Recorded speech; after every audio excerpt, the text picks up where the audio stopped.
2월 24일 새벽 기도회를 시작하겠습니다. 오늘 말씀은 마태복음 13장 31절로 43절입니다. 또 비유를 들어 이르시되 천국은 마치 사람이 자기 밭에 갖다 심은 겨자씨 한 알 같으니 이는 모든 씨보다 작은 것이로되 자란 후에는 풀보다 커서 나무가 되매 공중의 새들이 와서 그 가지에 깃들이느니라. 또 비유로 말씀하시되 천국은 마치 여자가 가루 서말 속에 갖다 넣어 전부 부풀게 한 누룩과 같으니라.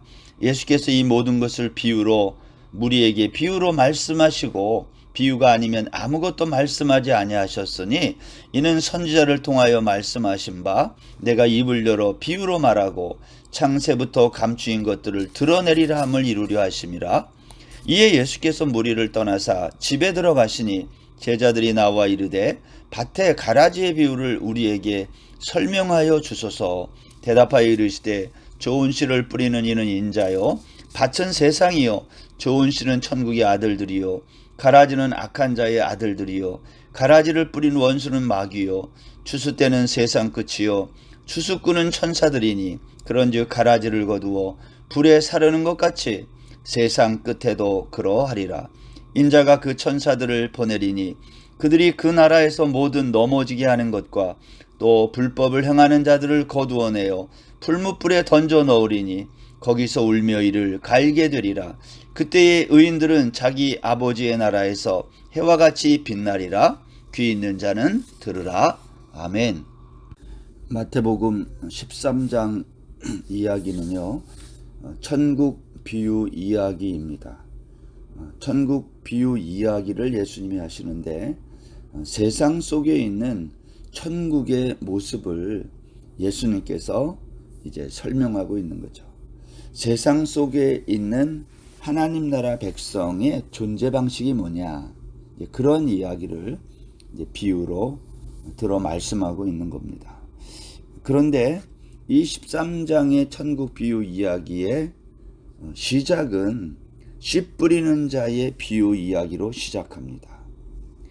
그리고 이 씨 뿌리는 그 자의 비유 이야기에 대해 예수님이 오늘 우리가 읽은 본문 36절부터 43절까지 해서 제자들에게 그걸 설명을 해요. 이 씨 뿌리는 자의 비유의 이야기가 뭐냐, 그것에 대해서 설명을 합니다. 우리가 보통 이 씨 뿌리는 자의 비유 이야기를 들을 때 보통 이렇게 얘기합니다. 우리의 마음이 길가밭도 아니고 또 돌짝밭도 아니고 가시덤불과 같은 그러한 마음의 상태가 되지 말고 옥토와 같은 좋은 마음이 되어서 100배, 60배, 30배의 열매를 맺자. 우리가 그렇게 이야기를 합니다. 근데 여러분, 밭이 자기 스스로의 힘으로 옥토가 될 수 있을까요? 그렇지 않아요. 그렇죠? 길가는 자기 스스로의 힘으로 옥토가 될 수 없고, 또 돌짝밭도 자기 스스로 밭이 자기 안에 있는 돌들을 다 건져내고 옥토로 만들지 못하고, 가시덤불도 스스로의 힘으로 가시덤불을 다 치우고 그렇게 하지 못하는 거죠. 그 밭이 옥토가 되려면 어떻게 해야 됩니까? 오늘 예수님은 그 이야기를 하고 있는 것입니다. 그 밭에 있는 여러 가지 길가와 같고 돌짝밭과 같고 가시덤불과 같은 그곳에 하나님의 생명의 씨앗이 거기에 떨어지면 그 생명의 씨가 그 밭 전체를 옥토로 만든다. 그 이야기를 말씀하고 있는 것입니다. 그러니까 우리가 우리의 힘과 노력으로 우리의 마음의 밭을 옥토로 만드는 것이 아니라 하나님의 말씀의 씨앗이, 생명이 우리에게 임함으로 그 말씀의 씨앗이 우리의 마음을 옥토로 바꾸는 것입니다. 똑같은 결과를 가져오지만 그 과정은 전혀 다른 거죠. 우리들의 노력으로 우리의 마음의 상태가 좋은 밭으로 바뀌는 것이 아니라 그 생명의 말씀의 씨가 우리 마음에 떨어짐으로 우리의 마음이 옥토로 이제 변하게 되는 이 놀라운 이야기를 예수님이 비유로 말씀한 거예요.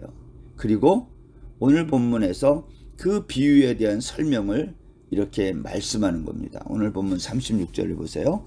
이에 예수께서 무리를 떠나사 집에 들어가시니 제자들이 나와 이르되 밭의 가라지의 비유를 우리에게 설명하여 주소서. 그렇게 제자들이 물어봤어요. 그 가라지의 비유가 뭡니까? 예수님이 그것에 대한 대답을 오늘 본문에서 하고 있는 거죠. 결국 예수님의 그 답변을 가만히 들어보면 심판한다 그 얘기예요. 세상의 끝날은 추수 때인데 그때에 가라지를 내가 다 거두어서 불에 사르는 그러한 심판이 종말의 날에 있을 것이다. 그러니 너희들은 내 말을 잘 들으라, 그러한 말이죠. 예수님이 하신 말씀을 가만히 보면 좋은 씨를 뿌리는 이는 인자다 그랬어요. 그러니까 좋은 씨가 있고요. 또 가라지를 뿌리는 그 씨가 있는데 그것은 마귀가 뿌린다는 거예요. 그러니까 무슨 말입니까? 씨가 바뀌는 게 아니에요. 처음부터 곡식의 씨가 있고 좋은 씨가 있고 가라지에 씨가 있다.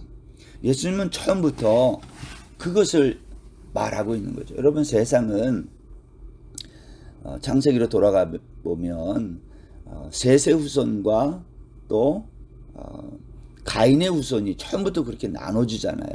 그게 중간에 바뀌고 그러는 게 아닙니다. 처음부터 가인의 후손이 있고 셋의 후손이 있는데 늘 이 셋의 후손이 천국의 아들들이죠. 이것이 가인의 후손들에게 늘 당하는 거. 가인의 후손은 힘이 많거든요.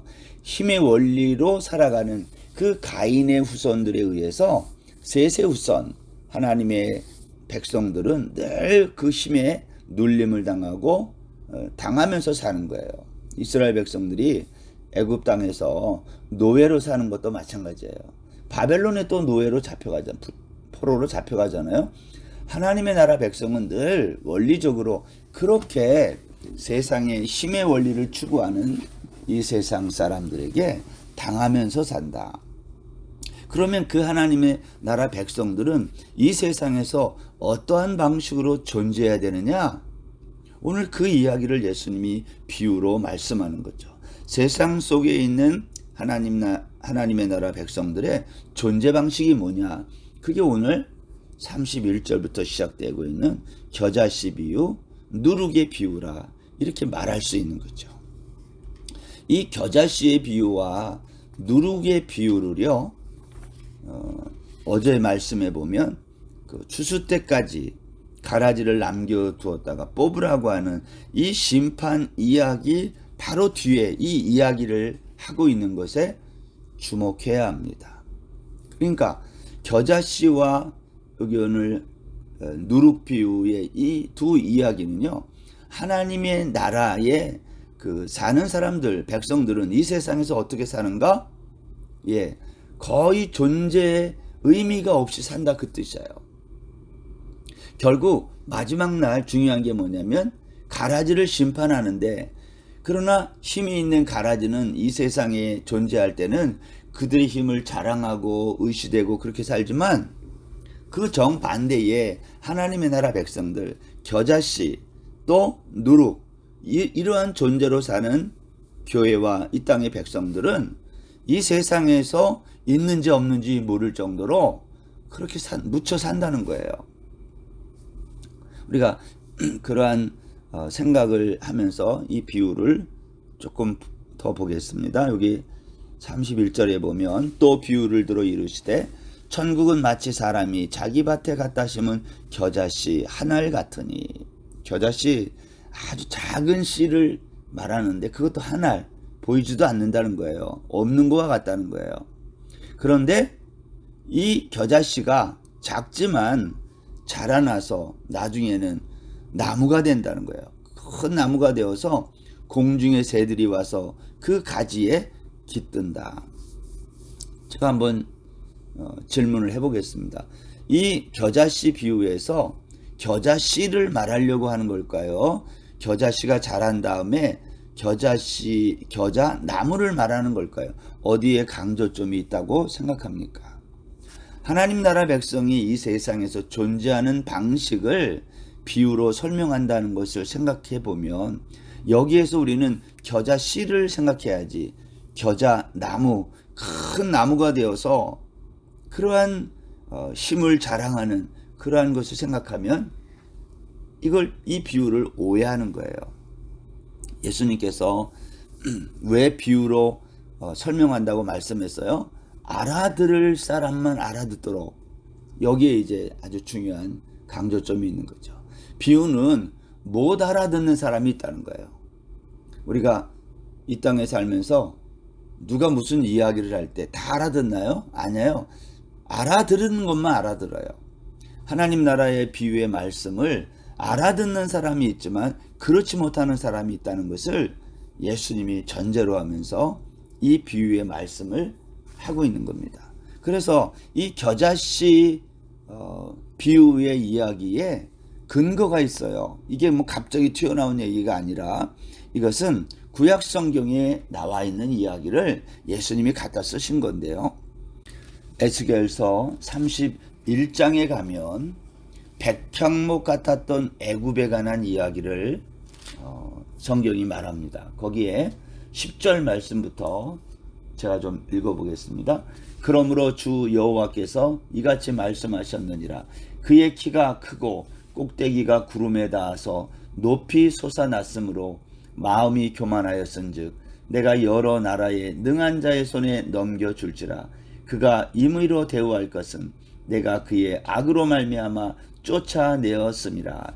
애굽에 관한 이야기를 하는 거예요. 애굽이 한때에 크고 힘이 있는 백향목과 같아서 그 꼭대기가 구름에 닿을 정도로 애굽이 그렇게 힘 있는 나라였다는 거예요. 그 마음이 그렇게 교만했다는 거죠.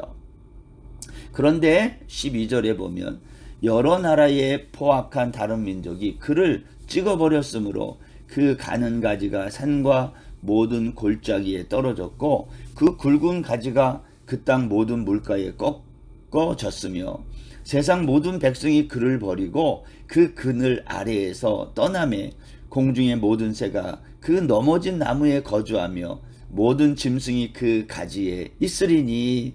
그런데 그 애굽이 찍혀서 다른 나라에 의해서 찍혀버려서 그 모든 가지가 떨어지게 되자 세상 모든 백성이 그 애굽을 버리고 그 그늘 안에서 떠나게 됐다. 무슨 얘기죠? 힘이 있을 때는 사람들이 모여들지만 힘이 없어지면 다 떠나고 없어진다는 거예요. 결국 이 힘이 있던 애굽, 이 나라는 망하고 결국 그를 따르던 모든 자들은 어떻게 된다는 겁니까? 여기 14절에 보면 이는 물가에 있는 모든 나무가 키가 크다고 교만하지 못하게 하며 그 꼭대기가 구름에 닿지 못하게 하며 또 물을 마시는 모든 나무가 스스로 높아 서지 못하게 함이니 그들을 다 죽음에 넘겨주어 사람들 가운데에서 구덩이로 내려가는 자와 함께 지하로 내려가게 하였음이라. 무슨 말이에요? 다 지옥에 간다는 거예요. 세상에서 힘을 자랑하고 그것을 의지하고 살던 이 모든 세상에 힘 있는 자들은 지옥으로 떨어진다는 이야기를 하는 겁니다. 여러분, 그런데 에스겔서 17장 22절에 가보면 이제 이것과 연관된 이러한 말씀이 있습니다. 제가 읽어보겠습니다. 주 여호와께서 이같이 말씀하시되 내가 백향목 꼭대기에서 높은 가지를 꺾어다가 심으리라.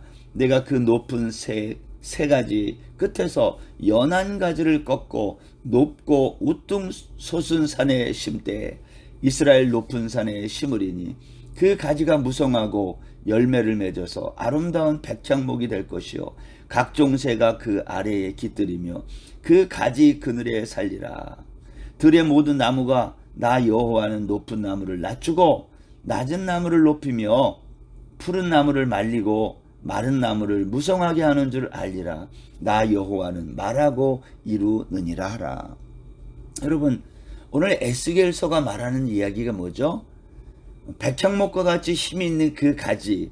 그래서 많은 사람들이 거기에 모여들지만 그 가지가 찍히면 다 떠나는데 여기에 보면 그 백향목 꼭대기에 있는 높은 가지를 꺾어다가 오늘 하나님께서 내가 그 높은 세 가지 끝에서 연한 가지를 꺾어서 높은 산에, 높은 곳에 우뚝 심겠다는 거예요.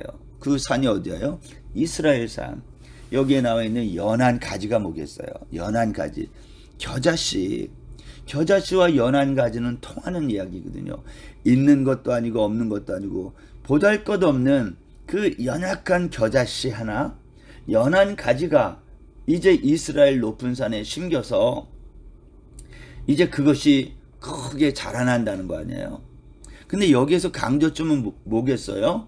너희들이 이 세상에 살 때에 그 힘 있는 나무들을 의지하여 그것의 그늘에서 머물려고 하고 그러는 것이 결국은 망하는 길이다, 그거예요. 그걸 설명하는 거죠. 너희들이 하나님의 나라가 보잘것없는 것 같아서, 다시 말하면 예수 그리스도의 십자가를 우습게 알고 너희들이 핍박하고 그러지만 결국은 거기가 사는 길이고 생명의 길인데 너희들은 그것을 우습게 알고 백향목과 같이 힘있는 세상의 힘만을 추구하다가 결국은 망하게 된다. 오늘 그것을 설명하는 거예요. 이게 겨자씨 비유예요. 겨자씨 한 알이 중요하지 겨자씨가 자라서 큰 나무가 되는 세상의 힘을 너희들이 따르면 안 된다. 그래서 비유로 말씀하는 거죠. 하나님의 나라 백성은 이 세상에서 겨자씨 나무가 돼서 그렇게 존재하는 자들이 아니라 겨자씨처럼 보잘것없다는 거예요. 그걸 설명하는 거예요. 그럼에도 불구하고 그 겨자씨의 생명이 나중에는 자라나 큰 나무가 될 거다. 이것은 미래의 하나님의 나라를 설명하는 거지. 천국은요, 이 세상에서는 은닉하고 있는 거예요. 그 사람들이 잘 몰라요. 예수 믿는 사람들이 어떠한 삶을 사는지, 하나님의 나라가 어떠한 것인지 이 세상 사람들은 잘 모르게 돼 있다는 거예요. 그런데 너희들은 눈에 보이는 백향목과 같은 힘 있는 그러한 나무, 그러한 것을 따르려고 하는데 천국은 그렇게 존재하지 않는다를 설명하고 있는 것입니다. 33절에서 이어서 말하고 있는 여자가 가루 서말 속에 갖다 놓어 전부 부풀게 한 누룩과 같다. 뭐가? 천국이 같은 이야기를 설명하는 강조해서 천국은 겨자씨 하나를 갖고 누룩과 같다는 이야기예요. 겨자씨 나무나 또 누룩이 그 전부 빵을 부풀게 해서 크게 된 그러한 힘 있는 모습으로 하나님의 나라는 이 세상에 존재하지 않는다. 너희들 그것을 잘못 알아들으면 큰일 난다. 그것을 비유로 예수님이 설명하고 있는 것입니다. 그러고 나서 왜 비유로 이렇게 말씀했는지 34절 이하에서 설명했는데요. 예수께서 이 모든 것을 무리에게 비유로 말씀하시고 비유가 아니면 아무것도 말씀하지 아니하셨으니 이는 선지자를 통하여 말씀하신 바 내가 입을 열어 비유로 말하고 창세부터 감추인 것들을 드러내리라함을 이루려 하심이라. 여기에 창세부터 감추인 것들을 드러낸다 이 말, 우리가 주일날 시편에서 이 말씀을 살폈어요. 78편 2절을 보세요. 내가 입을 열어 비유로 말하며 예로부터 감추었던 것을 드러내려 하니. 우리가 78편에서 이거 살폈고요. 또 지난 주일날 81편 5절에서 하나님이 애굽 땅을 치러 나가시던 때에 요셉의 족속 중에 이를 증거로 세우셨도다. 거기서 내가 알지 못하던 말씀을 들었다. 여기 알지 못하던 말씀, 또 예부터 감추어졌던 비밀, 이게 다 뭐예요? 천국의 비밀이지. 예수 그리스도의 십자가를 통해서 완성될 그 하나님의 나라의 비밀, 그게 뭐예요? 하나님의 나라의 백성은 이 세상에서 어떻게 존재하느냐? 겨자씨처럼, 누룩처럼 정말 보이지 않듯 감추어져 이 세상에 존재한다는 거예요. 그래서 사실은 재미가 없는 거죠. 왜 예수 믿는데 이렇게밖에 살 수 없을까? 이러한 이야기가 나오는 거예요. 그러나 그렇지 않다는 거예요. 왜냐? 그 겨자씨나 누룩, 그 속에 있는 하나님 나라의 생명 때문에. 오늘도 우리가 이 말씀을 들으면서 우리는 이 세상에서 어떻게 존재하는 하나님의 나라의 백성인지를 한번 돌아보고 지금 우리가 고난 가운데 내가 세상에서 인정도 못 받고 있는지 없는지 정말 아무것도 아닌 사람처럼 산다면 그 사람이 지금 제대로 살고 있다, 그 뜻입니다. 근데 우리는 그렇게 하고 싶지 않죠. 뭔가 업적을 이루고 뭔가 이름도 내고 이렇게 살고 싶잖아요. 그렇게 하면 하나님 나라의 백성의 존재 방식과 안 맞는 거예요. 오늘 하루도 하나님, 내가 하나님 나라 백성으로서 어떻게 이 세상에서 존재하는지를 말씀해 주셔서 감사합니다. 겨자씨 하늘 같은 나, 누룩과 같은 나, 있으나 없으나 한 그러한 나, 그러나 내 안에 하나님 나라의 생명이 있음을 감사합니다. 그 생명을 주신 하나님을 찬양하며 오늘 하루도 힘있게 승리하는 저와 여러분 다 되시기를 바랍니다. 기도하겠습니다. 하나님, 우리는 보잘것없는 겨자씨처럼 누룩처럼 이 세상에 존재합니다. 하나님, 이것이 속상한 것이 아니라 여기에 생명이 있음을 기억하고 내가 이 세상에서 있는 듯 없는 듯 살아도 이것이 바로 잘 믿고 잘 사는 것임을 깨닫고 이것을 감사하며 오늘 하루도 이 말씀 붙들고 승리하는 이 말씀을 듣는 모든 주의 백성들 되게 하여 주옵소서. 감사하며 예수님의 이름으로 기도드립니다. 아멘. 오늘 하루도 평안하세요.